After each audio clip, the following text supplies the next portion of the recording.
l'aéroport de Dubaï, l'émir et son épouse sont très attendus.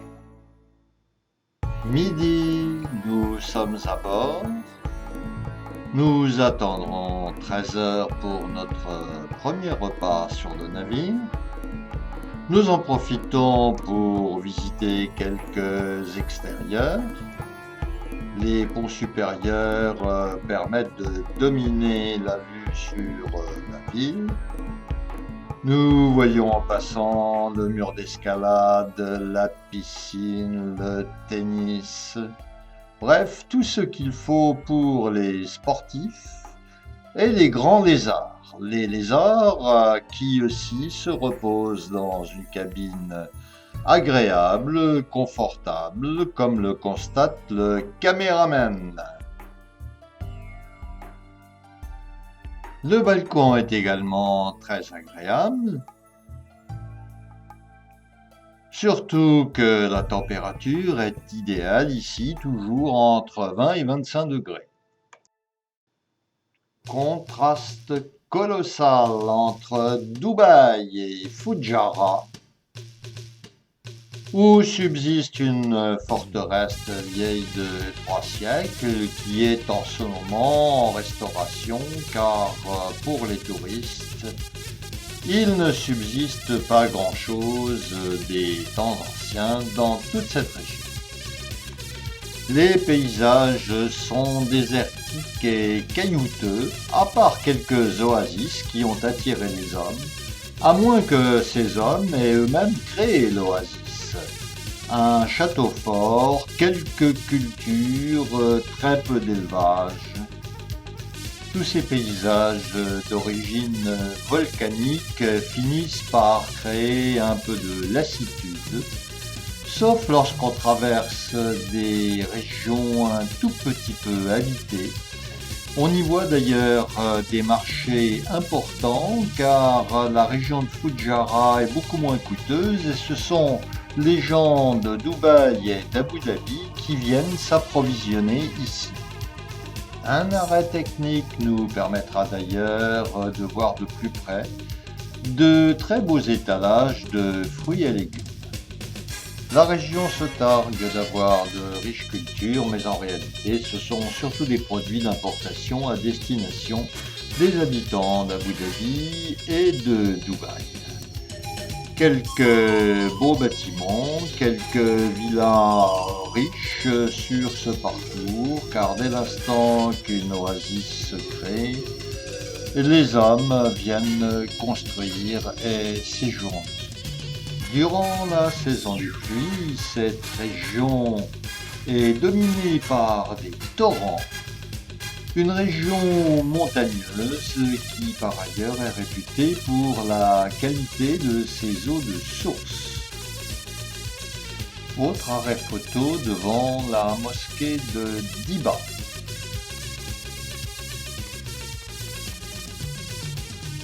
Sur le chemin du retour, nous découvrirons quelques paysages plus souriants, notamment près du bord de mer, des villas récentes en plein désert, et nous arrivons à la célèbre mosquée Bidyan, la plus ancienne mosquée des Émirats arabes, surmontée d'une tour fortifiée.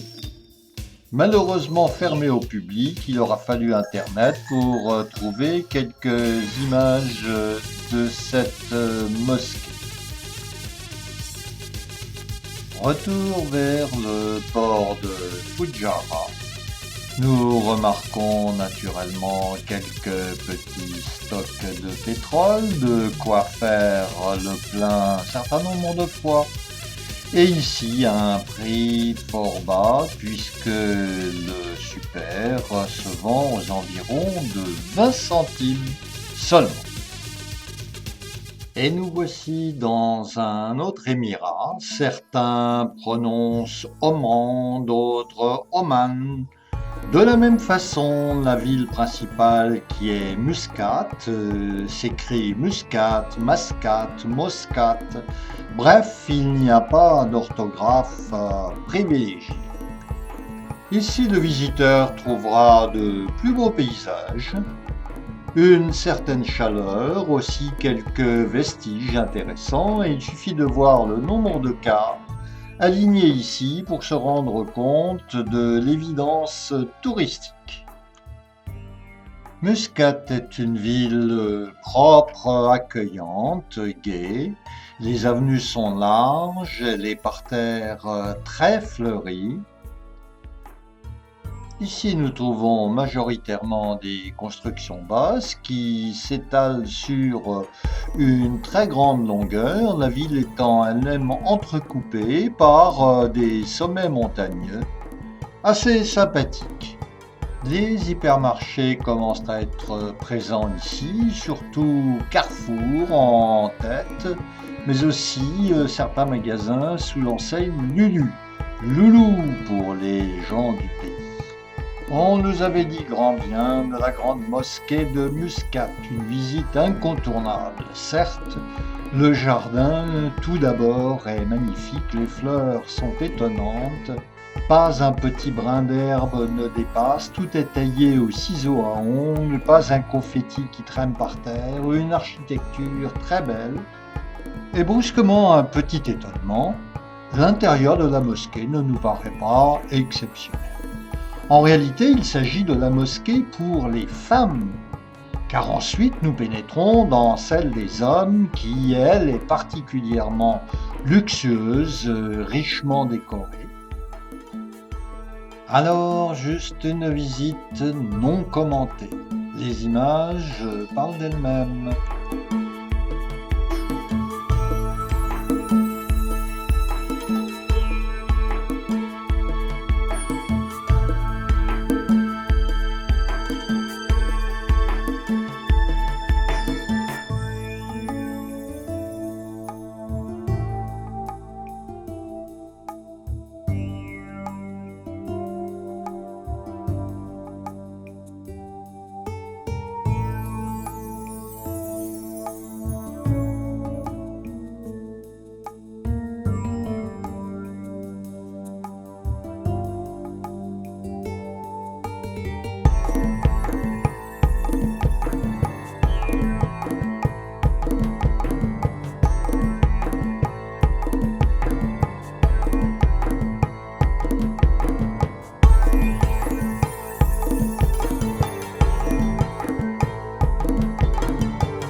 Nous quittons la grande mosquée et nous apprécions à nouveau les extérieurs, l'architecture, la qualité de ces bâtiments.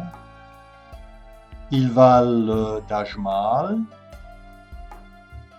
Et les jardins nous ont également séduits et nous nous y promenons avant de reprendre le cours de notre visite.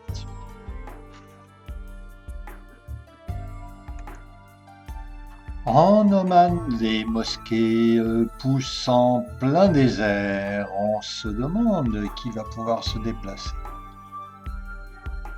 Il faut peut-être beaucoup prier pour profiter d'aussi belles demeures, car les villas de luxe ne manquent pas dans toute cette région de Muscat.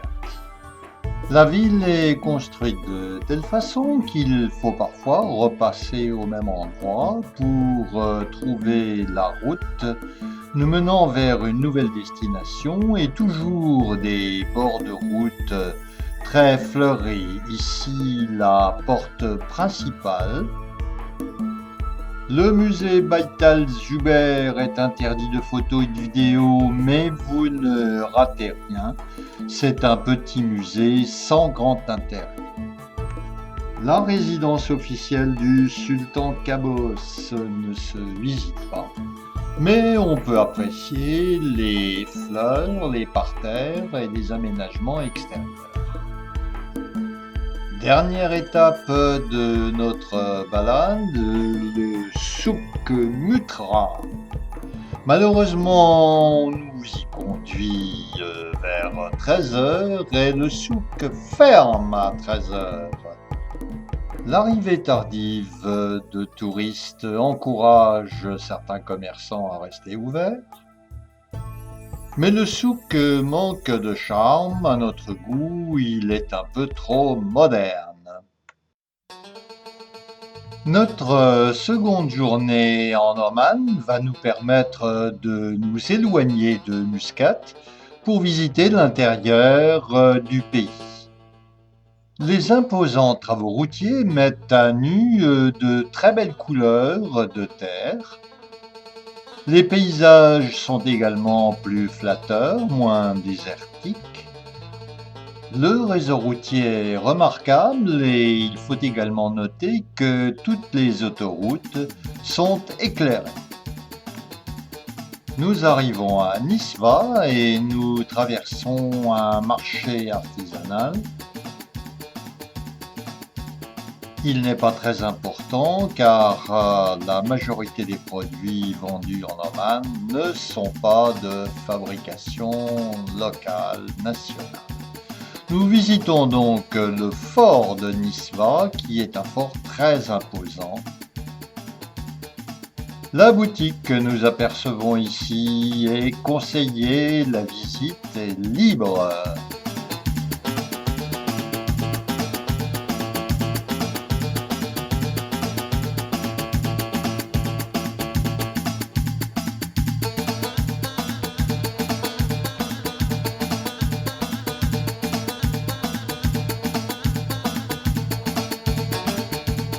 Tous les édifices anciens ont été restaurés.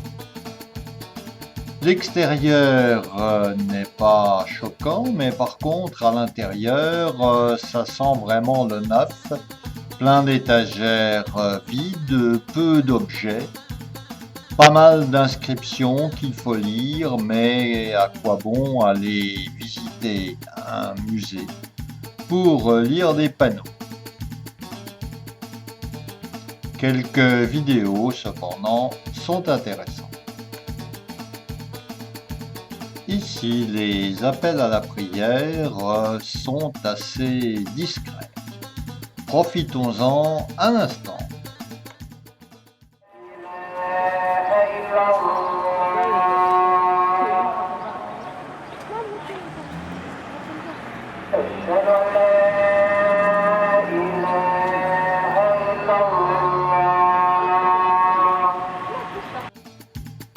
Aujourd'hui, journée continue, nous ne déjeunons pas sur le navire, mais dans un restaurant à Nisva. Puis nous quittons le centre de Nisva pour visiter le fort. C'est un fort qui date du XVIIe siècle. On ne trouve guère de bâtisse de cet âge dans l'ensemble des Émirats et il faut donc en profiter. La grande cour intérieure a pour objectif de maintenir la fraîcheur dans l'ensemble du château fort.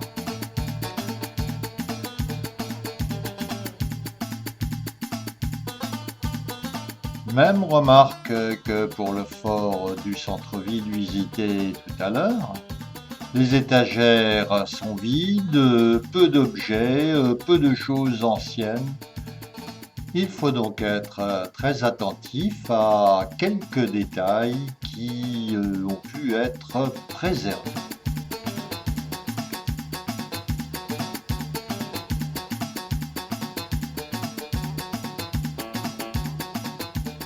Les terrasses du château permettent de jeter un coup d'œil circulaire sur les plantations assez nombreuses. Ma foi, lorsqu'on plante, ça pousse, même ici.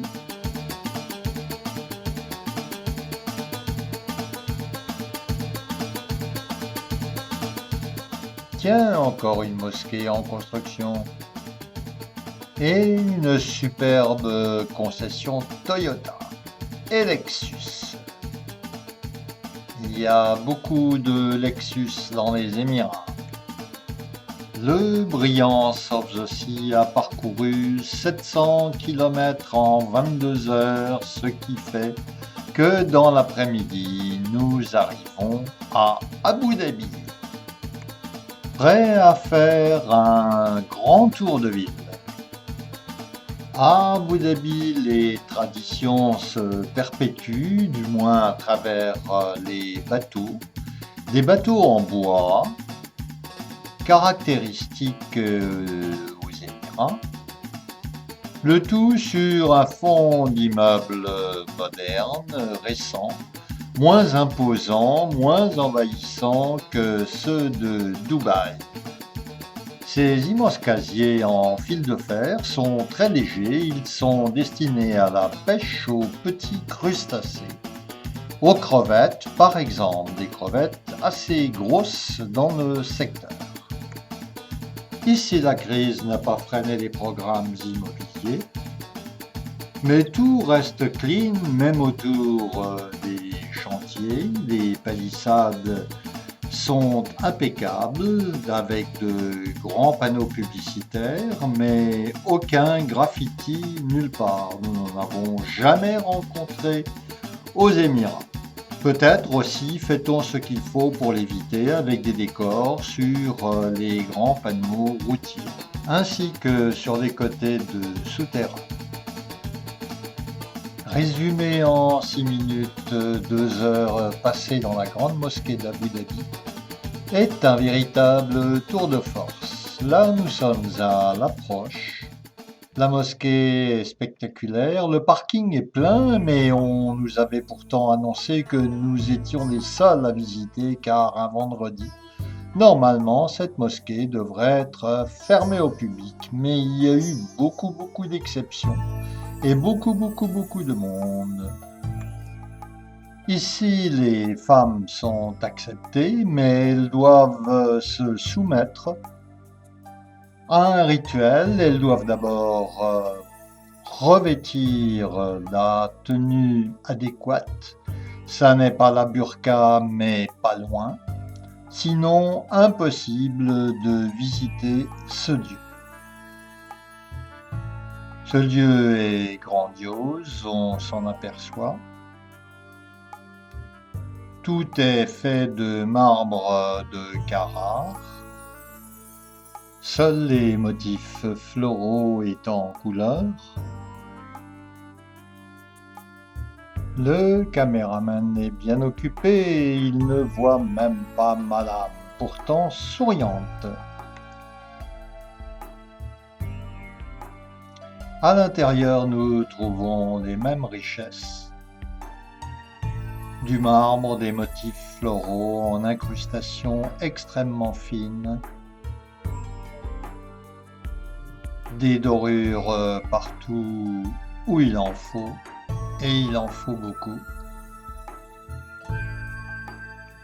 Des lustres gigantesques, dont un gigantesque lustre central qui détient le record du monde.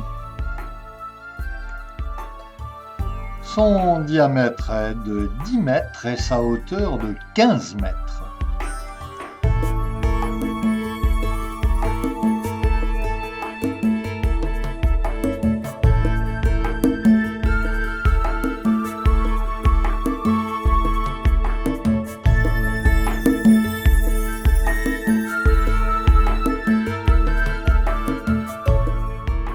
Autre record, celui du plus grand tapis du monde. Il a été fabriqué et conçu en Iran. Il mesure 5627 mètres carrés et il pèse plus de 47 tonnes. Ici, nous ne trouvons que des matériaux d'exception, mais aussi des techniques d'exception, comme par exemple le travail du marbre de Carrare, sculpté de façon à ce que les épaisseurs différentes donne cette impression de luminosité, presque d'éclairage, tout à fait naturel.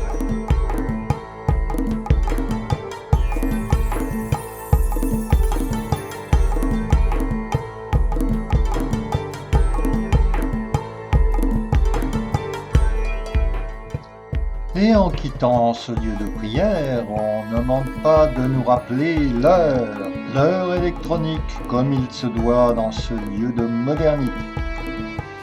Et que font tous les gens avec ces sacs blancs? Eh bien, ils portent leurs chaussures, car les chaussants, comme les sacs, sont imposés, mais gracieusement fournis par la maison.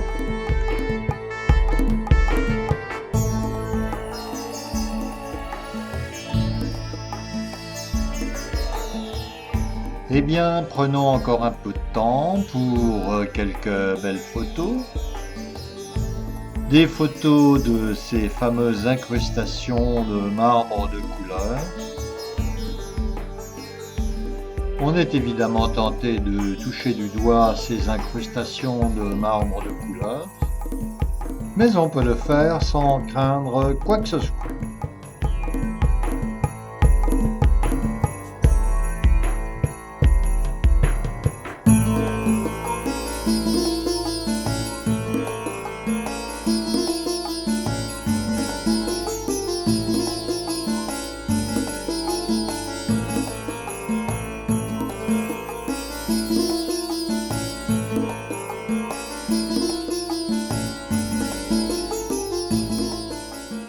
Mais où donc est la sortie?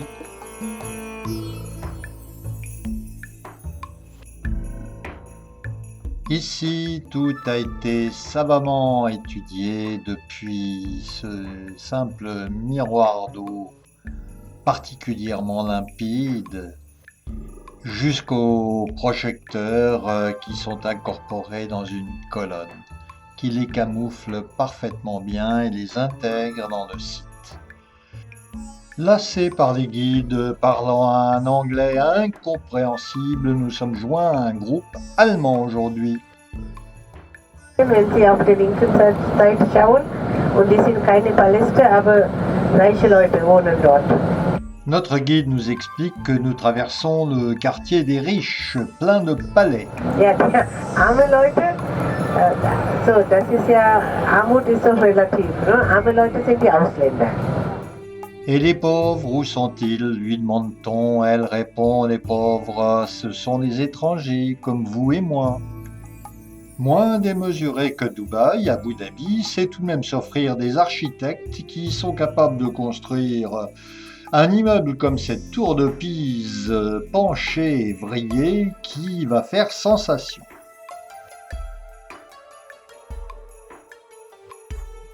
« 18h30, le soleil va se coucher bientôt et nous arrivons maintenant à Héritage Village.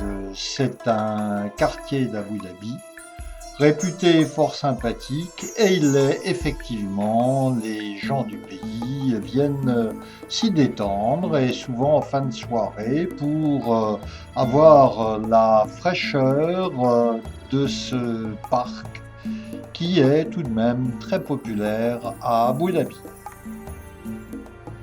Un petit musée décrit les habitudes du monde arabe avant l'avènement du pétrole. Et ceci n'est pas une ultime mosquée, mais un dancing, s'il vous plaît. Notre journée en mer a été supprimée pour éviter les très forts vents attendus à Abu Dhabi. Donc cette escale a été avancée et par contre, en arrivant à Dubaï, nous allons profiter d'une journée supplémentaire pour la visite de Dubaï et des environs. Nous voici en navigation venant d'Abu Dhabi pour nous rendre à Dubaï.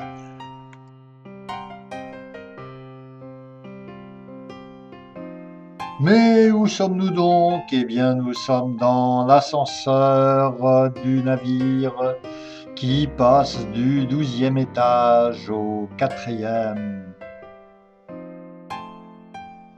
Les ascenseurs panoramiques donnent soit sur la mer, soit sur l'intérieur du navire, ce qui permet d'avoir une vue d'ensemble extrêmement agréable. Eh bien, profitons-en pour visiter l'intérieur du navire, toujours très calme, jamais surpeuplé, même lorsque nous sommes en pleine mer et que tout le monde est à bord. Ici, les incontournables boutiques, puis les bars, les salons, jamais envahis. Ici, nous sommes en pleine mer et pourtant, tout est calme et on peut toujours trouver un coin pour être tout à fait tranquille.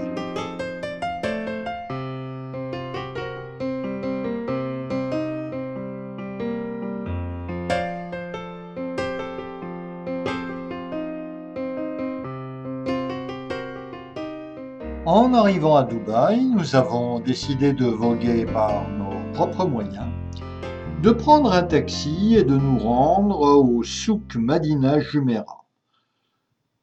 Souk n'est pas une description suffisante car nous allons nous rendre compte que c'est tout un quartier extrêmement sympathique et qui nous permet de passer une demi-journée fort agréable gagnée sur cette fameuse journée que nous aurions dû passer en mer.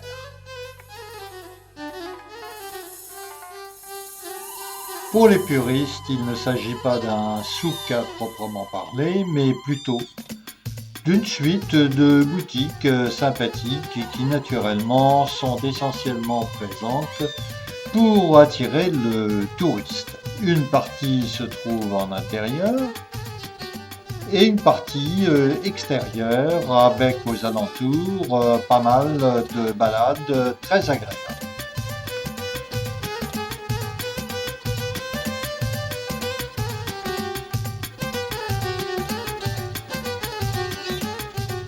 Dans certains coins, le chineur y trouvera tout de même son compte.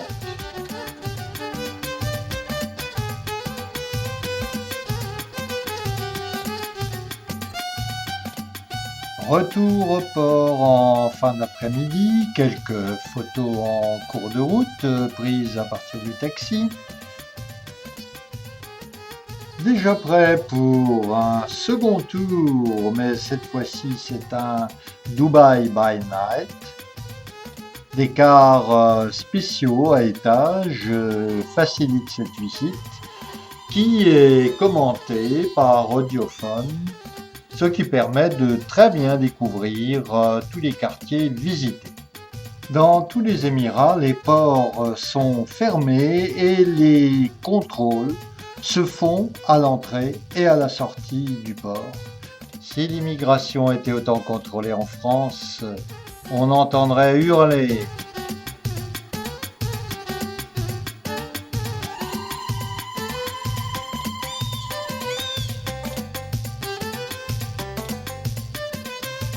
Chez nous, ce sont les cathédrales qui sont éclairées, et bien là-bas, ce sont les mosquées.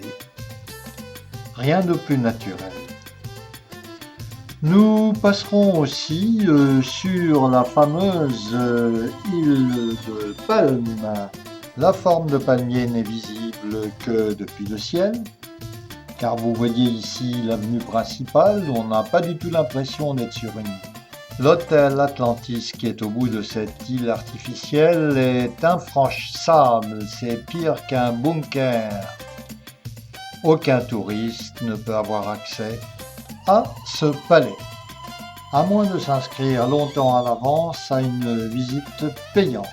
Pour y accéder, les clients disposent d'une sorte d'autoroute qui traverse toute l'île et qui mène directement à l'hôtel et exclusivement à l'hôtel.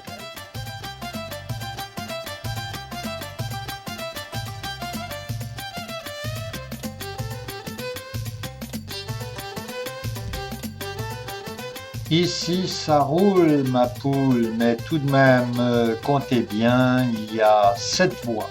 L'immeuble le plus haut du monde, 860 mètres, n'est pas photographiable la nuit, hélas. Tout de même, Dubaï la nuit, ça ne vaut ni Paris ni Broadway. Et pendant ce temps, notre femme de chambre s'est encore bien amusée. À Dubaï, dimanche n'a pas la même signification que dans nos pays européens. Aucun problème pour faire un tour de ville qui est tout de même assez long. Il faut savoir que Dubaï s'étale sur 40 km. Là, nous sommes sur l'un des axes principaux de la ville. Ici, les piétons sont invisibles. Donc, pas de petites fourmis au sol, mais un axe qui comprend 5 voies dans chaque sens. Autrement dit, la ville est traversée par une avenue de 10 voies. C'est une belle autoroute. La démesure, évidemment, existe partout. Les architectes sont les rois à Dubaï. Ils ont souvent carte blanche pour réaliser leur folie.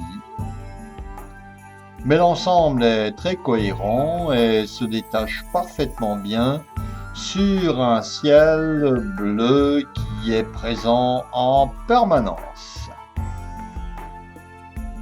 Contrairement à ce que nous pensions, ce n'est pas le pétrole qui représente le véritable poumon économique. Le pétrole ne représente que 7% des revenus à l'échelle des Émirats arabes. Par contre, l'immobilier joue un rôle considérable.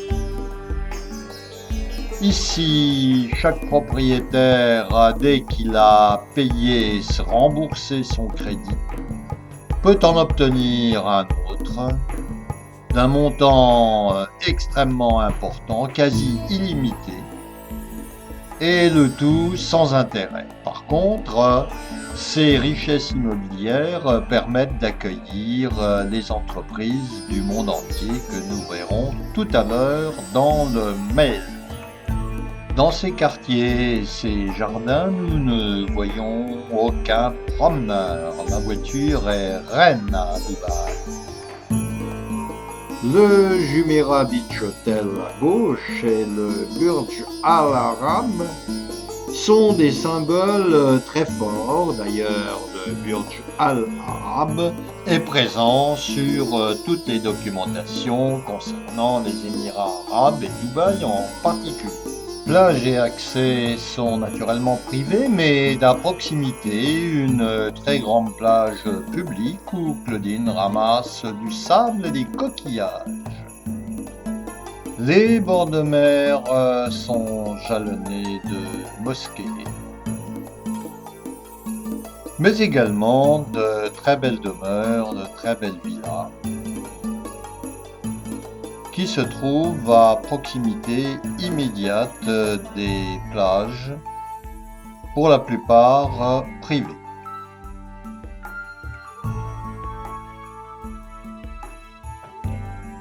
Nous nous arrêtons devant la mosquée Jumeirah. C'est un bel exemple d'architecture arabe.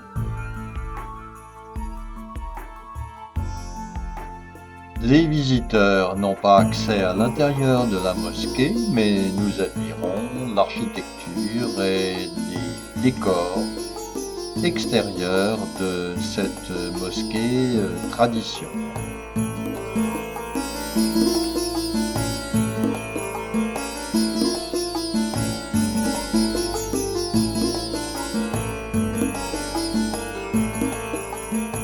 Nous nous rendons dans le quartier Bastakia, c'est l'un des plus vieux quartiers de Dubaï.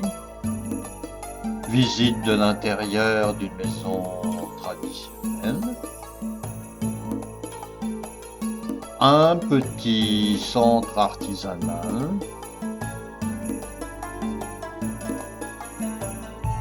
Présentant des produits locaux ce qui est assez rare à Dubaï. Un arrêt près du creek, très fleuri et où stationnent et circulent d'ailleurs de très beaux bateaux en bois. Des bateaux utilisés autant par les locaux pour leurs déplacements quotidiens que par les touristes qui souhaitent visiter. Le fort Al-Faidi a été construit au XVIIIe siècle, il en reste des vestiges et c'est surtout le sous-sol de ce fort qui a été aménagé en musée. On n'y trouve rien d'exceptionnel. La démesure de Dubaï ne semble pas être de mise au niveau des choses anciennes.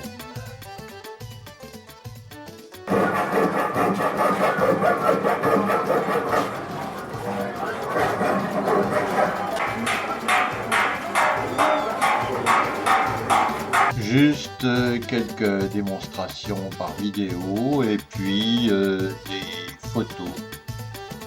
Bref, il ne faut pas venir à Dubaï pour remonter vers les siècles passés. Nous quittons donc le musée pour nous diriger vers le souk aux épices. Nous y trouverons là une ambiance tout de même plus couleur locale, bien qu'étant un peu trop moderne. Pas vrai mon frère ?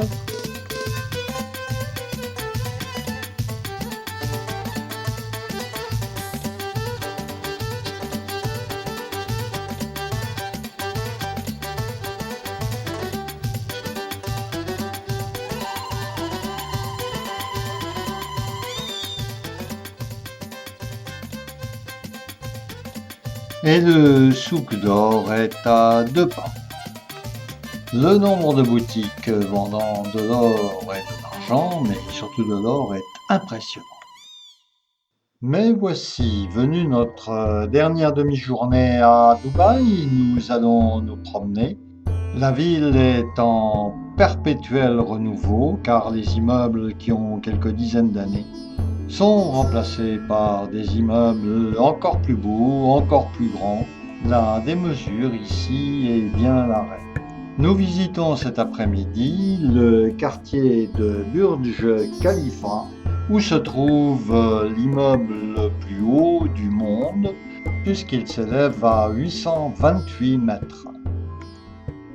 Et une fois de plus, nous constatons l'absence quasi totale de piétons, de promeneurs, alors qu'ici, l'environnement est particulièrement agréable. Entre fontaines et fleurs, il y a de quoi agrémenter une promenade.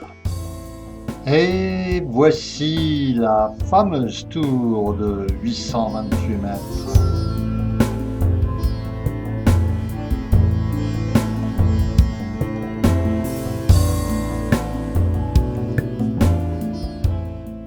Elle vaut bien une seconde prise de vue. Eh bien oui, si les piétons ne sont pas privilégiés, nous nous égarons quelque peu pour nous diriger vers le mail en effectuant un gymkhana via le parking pour arriver au centre de cet ensemble qui se veut le plus grand ensemble commercial du monde, à l'échelle de la tour que nous venons d'apercevoir. Et voici enfin quelques piétons. Des piétons qui se promènent sur les images lumineuses. Et ici, les prouesses technologiques n'étonnent plus personne. Pourtant, la présence de ces images lumineuses est tout à fait extraordinaire. Ici, les architectes ont soigné autant les intérieurs que les extérieurs. Par endroits, 5-6 niveaux, une belle ambiance lumineuse et la présence de toutes les marques mondialement connues. Les marques de renom d'origine française n'étant pas en reste ici. Les Émirats arabes unis tirent un bien meilleur profit de ces investissements étrangers que du pétrole. Il faut rappeler que l'essence est à 20 centimes et que l'eau parfois coûte aussi cher que le pétrole à Dubaï. Et pourtant, on en abuse et il ne s'agit que d'eau désalinisée puisque les ressources ne représentent même pas 10% des besoins en eau potable. Patiner, même faire du ski quand il fait 50 degrés à l'ombre n'est pas une chose impossible à Dubaï. Pourtant, là aussi, il faut de l'eau, de même que dans tous ces cours d'eau artificiels qui sillonnent la ville, en particulier dans les environs de cette tour majestueuse qu'on ne se lasse pas de filmer. 3 mots pour résumer Dubaï. Dubaï est synonyme de luxe, de démesure, mais aussi de propreté. La propreté est absolue, on peut manger par terre, partout. Tout paraît neuf et étincelant. Dernière matinée à Dubaï, nous sommes à l'aéroport, encore un mur d'eau gigantesque. Les reflets ne permettent pas de bien voir son effet. L'aéroport de Dubaï est extrêmement agréable, fort heureusement, car nous y avons passé quelques heures en attente de décollage. Bien plus agréable que notre aéroport de Roissy, bien décoré, chaleureux, convivial, pas encombré. Bref, ici nous emportons un dernier bon souvenir des Émirats arabes unis et d'Oman. Dubaï, bye bye.